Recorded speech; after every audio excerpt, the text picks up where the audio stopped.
عجله کن خالد، اینجوری به نماز نمیرسیم.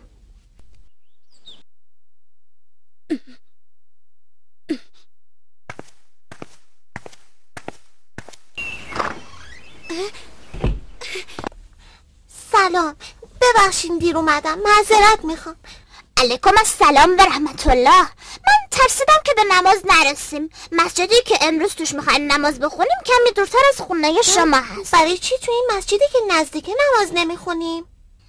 میخوام امروز با من به مسجدی بیای که توش به کلاس حفظ قرآن میرن.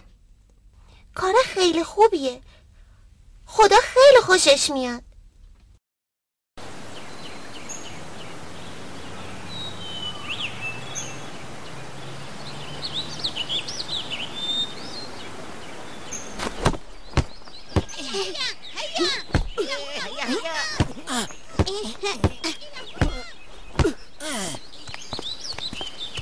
الحمدلله رسیدیم. میگم اگرچه یه کمی دیر رسیدیم، ولی خب الان فقط داره اقامه نماز رو میگه. نگاه، اینا صدای مؤذن رو نمیشنون که دارن اینجوری برای خودشون بازی میکنن؟ مطمئناً شنیدن. اینها در کنار مسجد بازی میکنن و صدای بلندگوی مسجد به همه محله میرسه. در صورت چطوری صدای مؤذن رو میشنون که میگه حی علی الصلاة حی علی الفلاح؟ یعنی بشتابید به سوی نمازی که سبب رستگاری شما در دنیا و آخرت میشه و اون رو اجابت نمیکنن. یا این سخن مؤذن که میگوید الله اکبر الله اکبر، که شایسته است هر شنونده دست از همه چیز بکشه، حتی تجارت و به نماز بره، چه رسه به بازی. میگم بهتر نیست پیش اونا بریم و از اونا بخوایم که بازیشون رو ترک کنن و بیان نماز بخونن؟ برای چی این کارو بکنیم؟ این کار ما نیست. وقتی که ما الحمدلله نماز میخونیم، گناه اینها و ترک نمازشون زیانی به ما نمیرسونه و خداوند پاک و منزه میفرماید ای کسانی که ایمان آورده اید به خودتان بپردازید. باشه، بسیار خوب، بریم به نماز خودمون برسیم.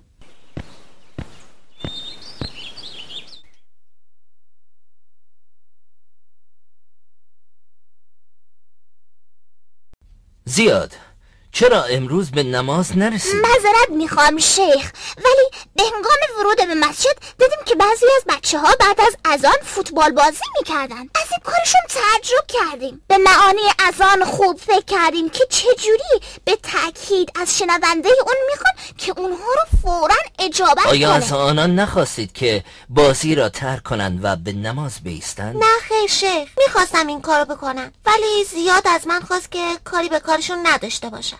درسته، برای اون توضیح دادم که گناه اونها زیانی به ما نمیرسونه.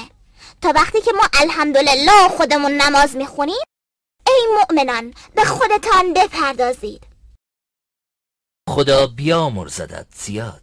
از آیه چنین فهمیده نمی شود. چطوری شیخ؟ روزی ابوبکر صدیق به منبر رفت و فرمود ای مردم، شما این آیه را میخوانید و ممکن است که آن را درست نفهمید. من از پیامبر صلی الله علیه و آله و سلم شنیدم که میفرمود هرگاه مردم کار ناپسند را دیدند و آن را تغییر ندادند، نزدیک است که خداوند همه آنان را به سبب آن عذاب دهد. استغفرالله، آیه رو نادرست فهمیدم؟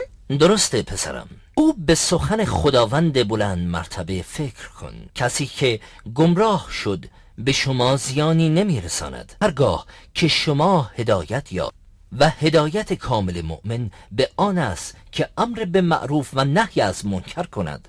پس هرگاه امر به معروف و نهی از منکر کرد، در این صورت گمراهی کسی که گمراه شده. بنابراین زیاد نباید آیات قرآن رو قبل از مراجعه به علمای مطمئن تفسیر کنیم. احسنت پسرم. خداوند پاک و منزه میفرماید پس اگر نمیدانستید از اهل علم بپرسید.